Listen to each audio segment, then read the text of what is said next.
Hey everyone, welcome back to the channel, and today we're diving into one of the most powerful, controversial, and quietly deployed weapons in the United States' modern strategic arsenal, the newly unveiled B61-13 nuclear gravity bomb, or simply the B61-13, a weapon that represents both a technological leap forward and a stark reminder that the age of nuclear deterrence is far from over. This weapon is not some far-off concept or theoretical blueprint. It's real, it's built, and as of late May 2025, the National Nuclear Security Administration has confirmed that the first unit has already been assembled at the Pantex plant in Amarillo, Texas, a full year ahead of schedule, making it one of the fastest produced warheads since the Cold War era. Now, let's get into what makes this bomb different from anything else in the American arsenal. The B61-13 combines the massive yield of the older B61-7, reportedly up to 360 kilotons, which is around 24 times more powerful than the bomb dropped on Hiroshima, with the laser-guided precision and advanced tailkit design of the newer B61-12, giving the U.S. military a strategic nuclear weapon that can hit targets with far greater accuracy than older freefall bombs. This isn't about dropping megatons and hoping for the best.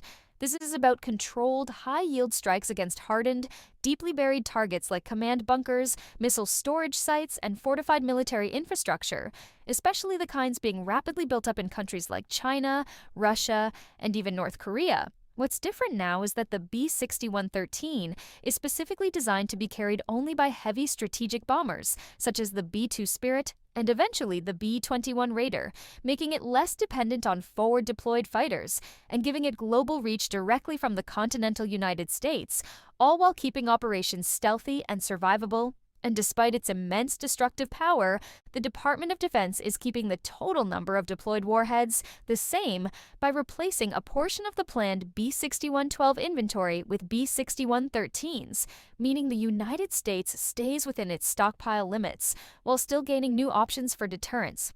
This is also the first time since the early 1990s that the U.S. has introduced a higher-yield gravity bomb, a move that many defense officials argue is necessary in an era where potential adversaries are building bunkers beneath mountains and deploying mobile missiles designed to survive a first strike. So, if you cannot credibly threaten those kinds of assets, your deterrent is incomplete. And let's not forget, the geopolitical context has changed drastically. Arms control agreements are either frozen or falling apart. Russia has suspended participation in the New START treaty. China is rapidly building up to an estimated 1,000 nuclear warheads by the early 2030s, and regional tensions with countries like Iran and North Korea remain as volatile as ever. So in response, the B61-13 serves a clear message. The United States retains the ability to deliver a high-yield, precisely guided nuclear strike anywhere on the planet, without warning and without relying on forward bases. The bomb's development benefited from streamlined review protocols, legacy warhead data, and parallel modernization programs, allowing it to enter limited production in record time, proving that when strategic urgency calls, the U.S. nuclear infrastructure can still deliver rapid innovation and credible capability.